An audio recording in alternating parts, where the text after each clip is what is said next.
신명기 49번째 시간입니다. 오늘 말씀은 신명기 29장 1절부터 29절, 신명기 29장 전체를 보겠습니다. 27절부터 29절 말씀을 합독하고 신명기 29장 1절부터 29절 말씀을 보도록 하겠습니다. 그러면 신명기 29장 27절부터 29절 말씀을 한 목소리로 합독하도록 하겠습니다. 이러므로 여호와께서 이 땅에 진노하사 이 책에 기록된 모든 저주대로 재앙을 내리시고 여호와께서 또 진노와 격분과 또한 크게 통할하심으로 그들을 이 땅에서 뽑아내사 다른 나라에 내던지심이 오늘과 같다 하리라. 감추어진 일은 우리 하나님 여호와께 속하였거니와 나타난 일은 영원히 우리와 우리 자손에게 속하였나니 이는 우리에게 이 율법의 모든 말씀을 행하게 하심이니라. 아멘. 자, 이 모세의 고별 설교가 이제 2장 남았습니다. 사실은 같은 내용이 계속 반복되니까 굳이 안 봐도 되는데 그래도 우리는 성경을 읽어 나가는 그런 목적도 있기 때문에 보고 있습니다. 신명기 29장 30장은 그야말로 모세의 고별 설교 결론부의 결론, 즉 모세가 고별 설교 전체의 대단원으로서 모압 평지 언약 강론에 대한 내용이라고 보시면 됩니다. 그러니까 이 모압 평지에서 언약을 체결하는 데 있어서 강론했다라고 생각하시면 됩니다. 모압 평지 언약은 전날 출애굽 직후에 즉 출애굽 시대 초기에 체결되었던 것으로서 이스라엘이 하나님의 백성으로 본격 태동되는 결정적 계기가 되었던 시내산의 언약을 이제 이스라엘 약속의 땅 가나안에 진입하기 직전에 다시 말하면 이 출애굽 시대 말기에 갱신하는 형식으로 체결된 것입니다. 똑같은 언약을 다시 이제는 그때는 1세대화 했다면 지금은 2세대와 그 언약을 체결했다고 보시면 됩니다. 모세는 이 모압 평지 언약에 대하여 더욱 정확하게는 이 모압 평지 언약 체결에 의거하여 이스라엘이 가나안 정착 이후에 영원히 하나님의 율법을 준수할 것을 촉구하면서 자신의 신명기 고별 설교 전체를 총 마감하고 있다고 보시면 됩니다. 이제 29장 30장으로. 그 중에 오늘 저는 29장을 지금 보고 있습니다. 29장은 전체적으로 이렇게 크게 한 3개로 볼 수가 있는데요. 첫 번째가 1절부터 9절입니다. 출애굽 구속 사건과 광야에서 그들을 40년 동안 인도하신 하나님의 역사, 그리고 얼마 전 있었던 아모리 족속 정복 사건을 먼저 상기시킵니다. 야, 잘 생각해봐라. 저 애굽에서 노예되었던 너희들의 조상을 건져냈어. 광야길을 40년 동안 옷이 헤어지지도 않고 발이 부르트지도 않고 인도했어. 그리고 얼마 전에는 그 아모리 족속을 다 정복하게 해서 땅도 2지파 반을 차지하게 했잖아. 잘 생각해봐. 너희들이 지금 언약을 맺는 하나님은 그런 하나님이야. 그분의 말씀은 100% 순종할 수밖에 없는 말씀이야. 당위성을 지금 역설하고 있는 거예요. 그래서 1절에 호렙에서 이스라엘 자손과 세우신 언약 외에 여호와께서 모세에게 명령하여 모압 평지에서 그들과 세우신 언약이 지금 나옵니다. 그러니까 다시 말하면 이스라엘 자손이 그 호렙 산에서 했던 그 언약 외에 지금 새로운 장소인 모압 평지에서 이루어졌던 그 언약이 지금 나오고 있거든요. 그래서 이거를 모압 평지 언약이라고 합니다.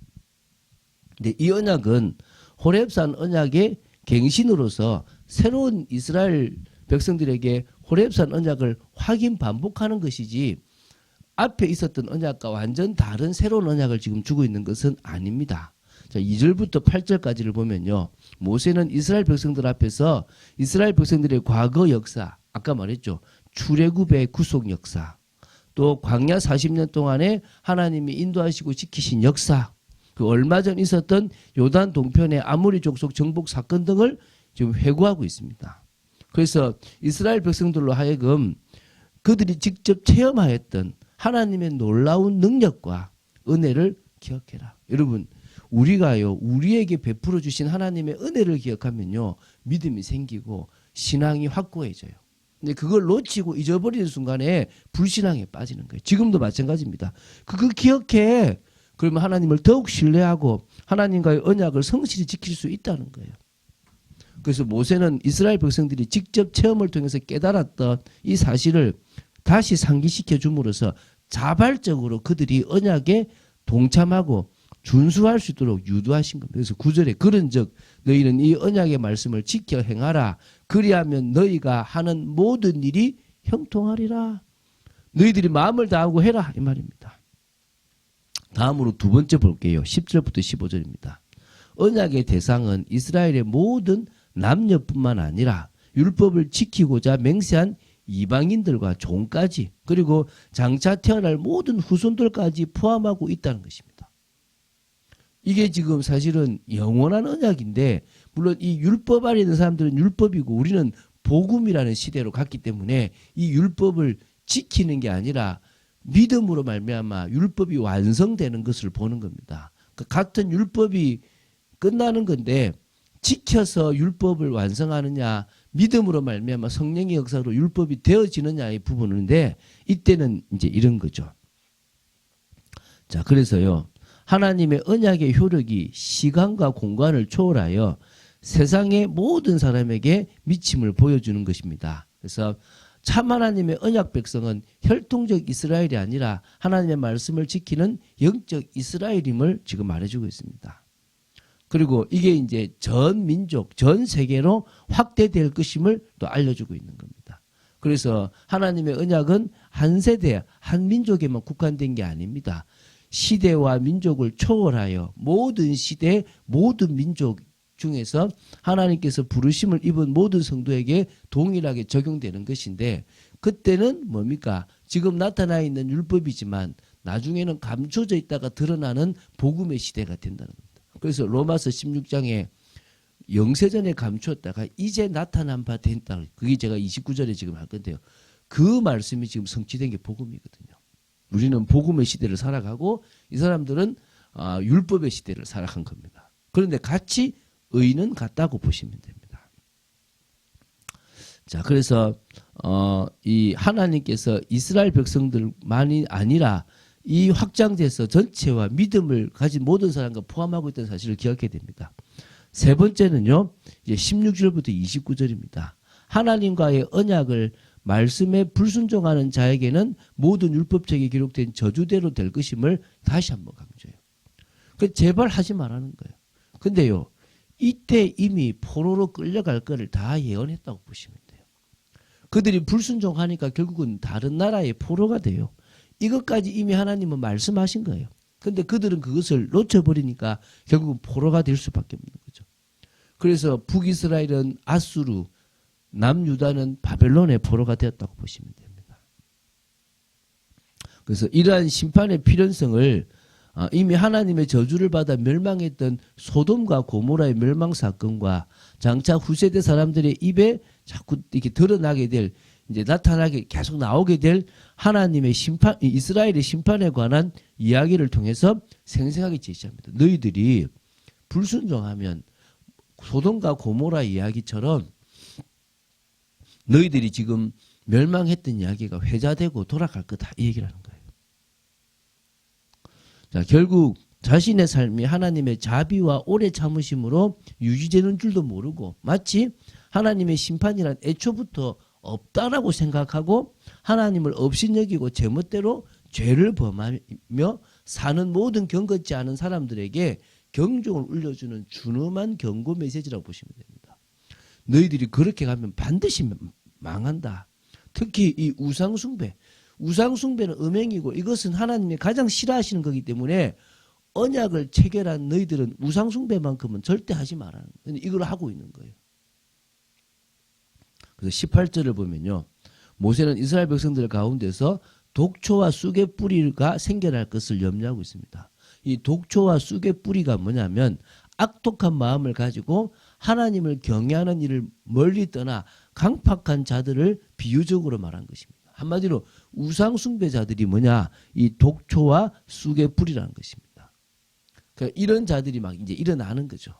19절에는 어떤 말이 나오냐면 이스라엘 백성 중에서 하나님의 언약에 포함되어 있는 저주의 말을 듣고도 두려워하지 않고 계속해서 하나님을 거역하여 우상 숭배할 자들에게 이게 이제 그런 자들을 염려하라고 얘기하고요. 20절에 이런 자들은 죄를 사하지 아니할 뿐만 아니라 여호와의 분노와 질투의 불이 그게 붙을 거라고 20절에 얘기합니다. 그래서 여러분 명심하세요. 이게 지금 이스라엘 백성들에게 주신 말씀이지만 우리에게는 지금 적용 안 되는 부분이기도 하지만 우리가 예수 그리스도를 믿고도 믿음을 버려버린다면 우리 역시도 그럴 수 있는 부분들이 로마서 11장에 잠시 나옵니다. 어떤 의미에서 우리가 예수 믿으면 끝났다고 생각하는 것이 아니라 이제는 뭐죠? 더 믿음으로 하나님 앞에 순종의 삶이 중요한 게 아니라 뭐요? 믿음의 삶이 믿음으로 구원받고 믿음으로 이루어지니까 믿음의 삶을 살아야 될 줄로 믿습니다. 21절부터 27절을 보면요. 모세는 이스라엘 백성들에게 하나님께서 마음을 강팍케 하신 당신을 거스르고 우상 숭배하는 악인들에게 율법책에 기록된 언약의 모든 저주대로 재앙을 내리실 것이라고 다시 한번 이야기하고 있습니다. 그리고 29절에 이렇게 마무리합니다. 감춰진 일은 우리 하나님 여호와께 속하였거니와 나타난 일은 영원히 우리와 우리 자손에게 속하였나니 이는 우리에게 이 율법의 모든 말씀을 행하게 하심이라. 지금 현재 나타나 있는 것은 율법입니다. 감춰져 있는 것은 지금은 알려지지 않았지만은 언제요? 예수 그리스도를 통해서 이제 복음이 증거된 그 시대에 나타나. 그래서 영세전에 감추어졌던 이 복음이 이제는 나타나신 바 되었다는 거예요. 그전에는 율법에 관한 것이 나타났지만 이제는 이 복음의 시대가 나타났다는 거예요. 그래서 우리는 이 율법을 보면서 지금 이 시대는 복음의 시대구나라는 것에 대한 감사가 은혜가 있고 그래서 율법을 지키는 것이 아니라 믿음이다. 성령의 역사가 있도록 믿음이다라는 생각을 계속 가지고 응답받는 여러분 되시기를 주 예수 그리스도 이름으로 축원드립니다. 주는 그리스도시요 살아계신 하나님의 아들이심을 고백합니다.